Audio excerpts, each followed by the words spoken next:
Matthew chapter 16. Matthew chapter 16.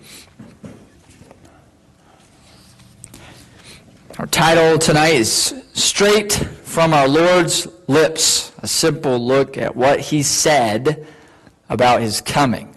A simple look at what he said about his coming. I did just a simple comb over of the gospel texts from Matthew to John to see where Jesus directly spoke about his coming. And, obviously, we're going to spend a majority of our short amount of time tonight in Matthew.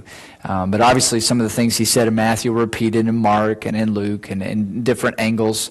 But then John, we're going to get to John here. He has said something that is pretty interesting and pertinent to his coming. But we intend, obviously, in a few weeks to begin to dig deeper into the rest of the story, as I mentioned this morning. In fact, kind of do a sub-series called The Rest of the Story. I don't know if we'll play Paul Harvey or not. I listened to a Paul Harvey about White Christmas and the rest of the story on that, and it is rather interesting. But I feel in many ways that kind of idea that presents, capturing the backstory, is in very much what we need to do, but in a lot more than just a snippet of 3.5 minutes of catching the backstory. In many ways, as we preach through the New Testament, preach through the Gospels, I've felt that in my own preaching and in the preaching of others. Listen to a respected scholarly pastor in California, and sometimes, often, as is the case, you'll find a little snippet, little bits and pieces from the Old Testament. I'm not saying you can't do it that way. I'm not criticizing the man, but I have felt impressed upon my soul. Let's develop this from the Old Testament. Let's see what's there, and I'll explain some more of my reasons why here in a few weeks. But to say this, the deep work, the diligent work, the time-consuming attention to detail work, it lies ahead of us. And so I pray that as disciples, we will have an eagerness and an appetite to do that work together. And frankly, we're going to do Sunday morning, Sunday night. Sunday morning, Sunday night. We're going to just keep rolling with the rest of the story. I'll leave off where I am on Sunday morning and pick up back on Sunday night. And we're just going to seek to do it that way for the foreseeable future and kind of give you one thing to wrap your arms and your mind around in a day. That helps me, and if that helps you, I hope that is a blessing. But tonight we want to keep it simple. What did Jesus say? What did he simply say about his coming? Now, obviously, we're seeking to figure out Matthew 24 and his words according to context as best as we can. We're seeking to do the deeper work. But isn't it just as true that there are things that he said that we can know simply enough? We can know simply enough. Didn't he mention things about his coming that can help us appreciate, understand, and look forward to his return in the future? Of course he did, and of course we can, and that's the reason for this lesson tonight. And I want to ask you, before we look at what he said, do you love him? Do you love Jesus? And so will you let his words fill your heart and mind and become your daily bread, become your heartbeat? You would live on what he says. So you're in Matthew 16. The number one tonight, I'm going to give you 5. Number 1, Jesus said that when he comes, he will reward every man according to his works. Jesus said that when he comes, he will reward every man according to his works. And when we say every man, he will reward every disciple according to what he or she did as a disciple. Matthew 16, verse 13, Jesus was asking his disciples, who do men say that I, the Son of Man, am? And they said, well, some people say you're John the Baptist, some Elijah, one of the prophets. And he says, but who do you say that I am? You've been following me closely for the past couple years. And Peter piped up, well, you're the Christ. You're the Son of the living God. And Jesus remarked, blessed art thou, Simon Bar-Jonah. It wasn't man that revealed this to you. It was my Father which is in heaven. And he told him, you're Peter, and on this rock, he's talking about that profession Jesus or Peter made, that Jesus was Christ, the Son of the living God. He said, on this rock I will build my church. So they've got the kingdom in view. Remember that. They're expecting him, you're the Christ, you're the Messiah, here comes the kingdom. And again, the rest of the story is coming with this. We're going to try to understand what they were expecting as first century Jews, anticipating the Christ. And so he's saying, I'm going to build my church, my called out group of people, and hell won't be able to stop it. And I'm giving you the keys to the kingdom. I mean, this is some big stuff he's telling them. But then he told them, don't tell anybody I'm the Christ. Didn't see that one coming. And from that time forward, he began to show his disciples that he must go to Jerusalem and suffer of the religious leaders, as we saw this morning, and be killed, be raised again the third day. And, well, Peter put him in his place. Verse 22. Then Peter took him and began to rebuke him, saying, be it far from thee, Lord. This shall not be unto thee. Don't worry, disciples. Peter straightened the Lord out. Now look at verse 23. But he turned and said unto Peter, get thee behind me, Satan. Woo! Thou art an offense unto me. For thou savorest not the things that be of God, but those that be of men. Makes you think twice before you start acting like you're in charge of Jesus, doesn't it? And after he set Peter straight, he set them all straight. Look at verse 24. He said to his disciples, if any man or any person will come after me, let him deny himself and take up his cross and follow me. For whosoever will save his life shall lose it. Whosoever will lose his life for my sake shall find it. For what is a man profited if he shall gain the whole world and lose his own soul? Or what shall a man give in exchange for his soul? See, if any of them were going to follow him, the Christ, they had better lay their own ideas and dreams aside. They better take up a cross just as he would soon do. They would better follow him.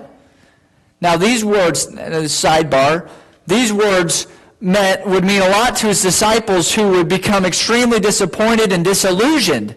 And then after his resurrection, he would help them. These words would also mean something particularly to Judas, who would try to gain the world and sell out, who lost his soul, didn't he? In a very real, more literal way. So they better follow him. To opt out of discipleship Jesus' way was to lose. But to opt in discipleship Jesus' way was to win. Now watch this. Note the reason Jesus gave for being a disciple his way. Look at verse 27. For the Son of Man shall what? Come in the glory of his Father with his angels, and then he shall reward every man according to his works. Who thinks that day is going to be incredible? When Jesus comes in the glory of his Father with his angels, who thinks it'll be awe-inspiring and jaw-dropping and heart-stopping? And when he comes, Jesus told his disciples he will reward every disciple according to what he did. He says, you're right, Peter, I am the Christ, but don't tell anybody I'm going to go to the cross. I'm the Christ, so I'm headed to a crown, but in order to get to the crown, I've got to go to the cross. And Peter says, no. And Jesus says, don't get in my way. If you want to come after me, you have to die to yourself, take up your cross, and follow me.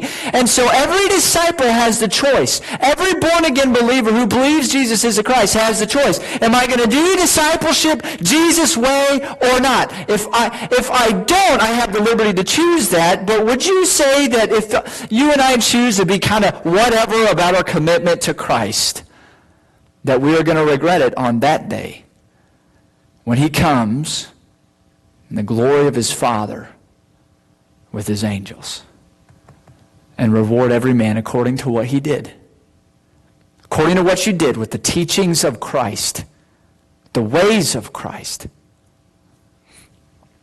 Matthew 24, if you could. Matthew 24. Second thing here. Jesus said that when he comes, all the tribes of the earth will mourn at the sight of the King. Now, again, we're not going to dive into all the ins and outs of these verses. There's plenty of that for later. We just want the simple truths we see here, just simply. Verse 29. Immediately after the tribulation of those days, shall the sun be darkened, and the moon shall not give her light, and the stars shall fall from heaven, and the powers of the heavens shall be shaken. And then shall appear the sign of the Son of Man in heaven, and then shall all the tribes of the earth mourn, and they shall see the Son of Man, what? Coming in the clouds of heaven with power and great glory. Who thinks that when God flips the light switch on the sun, that will affect the entire planet? Who thinks the moon going black and the stars falling out of the sky and the laws of God's created order being loosened and the universe being shaken will be a rather noticeable happening? When God gets everyone's attention, all the tribes of the earth will mourn and see his Son coming with power and great glory. They won't miss it. Look at verse 31. And he shall send, the Son of Man shall send his angels with a great sound of a trumpet, and they shall gather together his elect from the four winds, from one end of heaven to the other. Again, we ask, who are the elect Jesus was talking about here? Well, again, we need to take our time to figure that out as best as we can. The Old Testament, I believe, can help us understand that better. But we do know this. He will be sending his angels to gather them up, whoever they are. Okay. But think about these times Jesus was forecasting here. Some pretty serious times, wouldn't you say? Universe-shaking times. The people of earth mourning and seeing the Son of God coming powerfully and gloriously. And his elect being gathered by his angels. Listen, that's where we're headed, folks. That's what Jesus said. Are we serious about being his disciples? Are we serious about our faith in the King? Are we living watchfully and ready for his return? And that gives us to number 3. Jesus said that disciples do not know the day or the hour that he is coming. Verse 42. And we looked at this morning. Watch therefore, for ye know not what hour your Lord doth come. Now, I used the illustration this morning of children looking forward to the grandparents, and certainly that kind of anticipation and oh, I can't wait is certainly a part of it. But what we're going to see as we study Matthew 24, as we get down the road, is that our watchfulness is more of a watchfulness of people who will be held accountable with what they've been left with to do.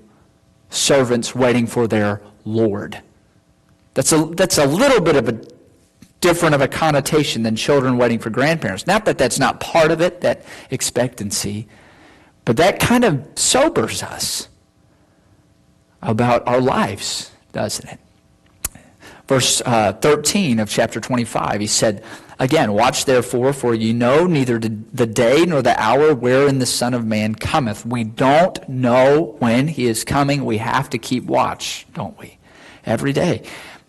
We've got to practice that every day. I mean, we're going to kind of unplug this week and try to get some R&R, but still, should I be watching? Should I just make Lord today?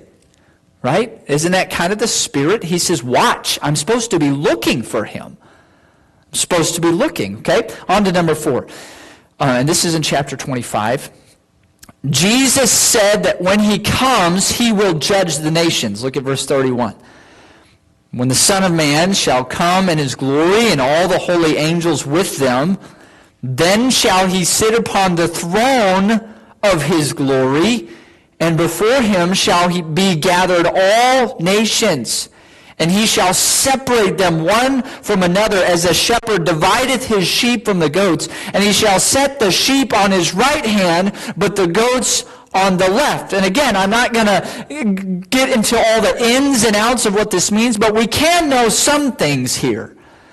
There will be people on Jesus' right hand, okay, who Jesus will welcome into his Father's kingdom. Look at verse 34.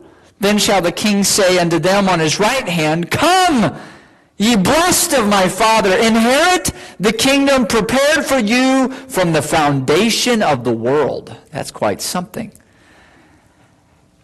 But there will be people on his left hand Jesus curses and sends away from the Father's kingdom. Look at verse 41. Then shall he say also unto them on the left hand, Depart from me, ye cursed, into everlasting fire, prepared for the devil and his angels. Wasn't prepared for these people. It was prepared for the devil and his angels. That's what Jesus said. You know, Isaiah the prophet said that hell hath enlarged herself. Some interesting thoughts we ought to explore. See, what does this all mean? Look at verse 46. And these shall go away into everlasting punishment, but the righteous into life eternal. Go back to Matthew 13, okay? Matthew 13.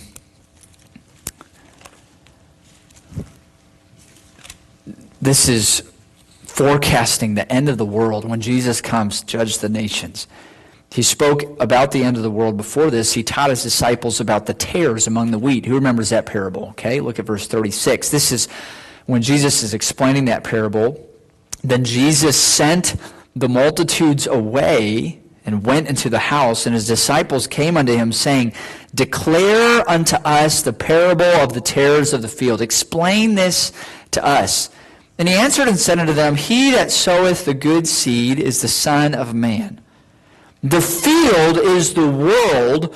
The good seed are the children of the kingdom, but the tares are the children of the wicked one. The enemy that sowed them is the devil. The harvest is the end of the world, and the reapers are the angels.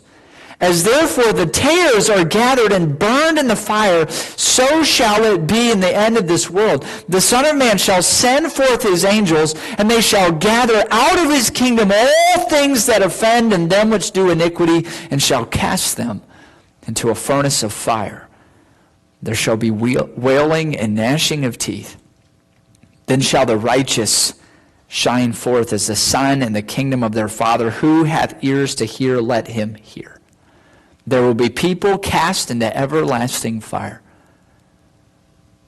And the righteous, through Jesus Christ, will gloriously enjoy the kingdom of their Father. Look at verse 47 as well. Again, the kingdom of heaven is like unto a net that was cast into the sea and gathered of every kind, which when it was full they drew to shore, and they sat down and they gathered the good into vessels, but cast the bad away. So shall it be at the end of the world. The angels shall come forth and sever the wicked from among the just, and shall cast them into the furnace of fire. There shall be wailing and gnashing of teeth. The wicked will be cut off from the just. How are we justified? By faith in Christ Jesus. But the wicked will be cast in everlasting fire. Dear disciples, there are only two kinds of people. And there's only one day, really, that matters. It's when all this gets wrapped up. Or the death, the date of a person's death. I was talking to a teenager, 17, 18, works with Josh Wyatt, our HVAC guy, young man named Corbin. I asked you to pray for him, and I asked him, what about that day? When you die, where are you going? We got to talk about that. There's only two kinds of people in the world that at that day, those who are headed to our Father's kingdom and those headed to everlasting fire. And what makes the difference between the two? The gospel, which we possess. Go over to John chapter 14. John chapter 14. And this is number 5. Jesus told his disciples he was going to prepare a place for them in his Father's house. John chapter 14 and verse 1, he said, "Let not your heart be troubled. You believe in God, believe also in me." Well, why would their hearts be troubled? Well, he just told them that one of them would betray him. You go back and read chapter 13, that's troubling. He began to tell them repeatedly he would leave. He would soon be crucified, and although he would rise again, he would leave earth. Well, that's troubling. You're leaving. So he told them this, verse 2. "In my Father's house are many mansions. If it were not so, I would have told you, I go to prepare a place for you." Now, someone says mansions isn't the right word. Okay, whatever. Well, read the description of the Father's house and come up with a better word. How's that? Read the description of what it's going to be like. I think mansion's pretty good translation there. Either way, that's neither here nor there. Jesus was going to his Father's house to prepare a glorious place for them in his Father's house. A glorious place. Now notice what he told them in verse 3. "And if I go and prepare a place for you, I will come again and receive you in unto myself, that where I am, there ye may be also." I am going there to prepare a place for you, disciples. And if I go, I will come back again. Why would he come back? To get them. And why was he going to get them? So they could go with him to the Father's house, to the place he prepared for them. This is our temporary home, ain't it? It is. I'm grateful all of us have homes to live in, but don't get too attached. You've got a much better one to come. So let's recap each of these things Jesus said. Number 1, Jesus said when he comes, he will reward every disciple according to his works, according to what he does as a disciple of Jesus. He said, "I thought judgment was over. God's going to hold you accountable. We will all appear before the judgment seat of Christ, believers. We will. We're going to heaven.